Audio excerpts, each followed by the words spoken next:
अब हम लोग पढ़ने वाले हैं क्या, पूर्णांक संख्या ना, पूर्णांक संख्या। इंटीजर्स। इंग्लिश में क्या कहते हैं, इंटीजर। इंटीजर्स कहते हैं, ठीक है। उसके बाद पढ़ेंगे सम संख्या, इवन नंबर, विषम संख्या, ऑड नंबर, ठीक है, ये पढ़ेंगे। सर। सबसे पहले देखो, पहली बार पढ़े थे प्राकृतिक संख्या, ठीक। उसके बाद पढ़े थे क्या, पूर्ण संख्या। तो प्राकृतिक संख्या में जीरो क्या हो गया था, जुड़ गया था। तो जीरो से लेकर अनंत तक गया था क्या, पूर्ण संख्या। अब पढ़ेंगे हम लोग पूर्णांक संख्या यानी इंटीजर।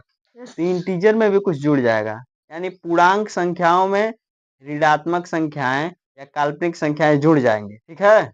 तो वही पूर्णांक होता है, इंटीजर होता है। जैसे लिख लेते हैं ना, जो भी है ना, पूर्ण संख्याएं लिख लीजिए आप लोग भी ना, पूर्ण संख्याओं में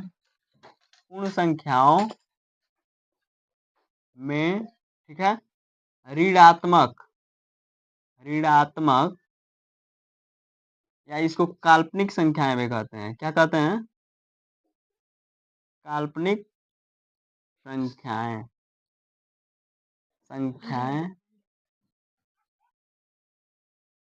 भी आ जाती हैं,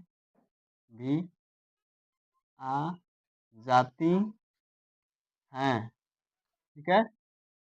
तो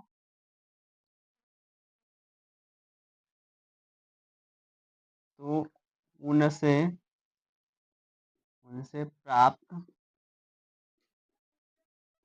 संख्याएं क्या कहलाती हैं, संख्याएं इंटीजर या पूर्णांक संख्याएं कहलाती है। बात समझ में आ रही है। Yes sir. इंटीजर या पूर्णांक संख्याएं कहलाती हैं। जैसे में देखिएगा, समझिएगा यहीं पर। यस। हम लोग प्राकृतिक संख्या पहले समझे थे, 1 2 3 4 5 डॉट डॉट करके क्या अनंत समझे थे कि नहीं। इसके बाद पूर्णांक संख्या समझे थे जिसमें जीरो आ गया था कि नहीं आ गया था। लेकिन पूर्ण संख्या समझे थे, ये पूर्ण संख्याओं में जीरो आ जाता है ना। ये क्या है, पूर्णांक है। पूर्णांक में सिर्फ क्या हो जाएगी, ऋणात्मक बढ़ जाएगा, मतलब ऋण संख्याएं।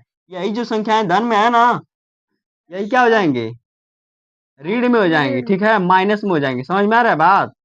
Yes sir. माइनस में इस साइड जाएंगे ना, बाएं साइड, और इधर भी माइनस में क्या हो जाएगा,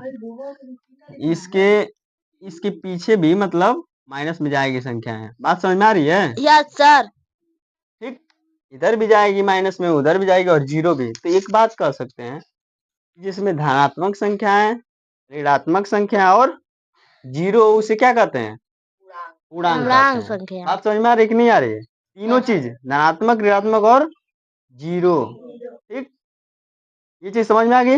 यस सर। नेक्स्ट समझ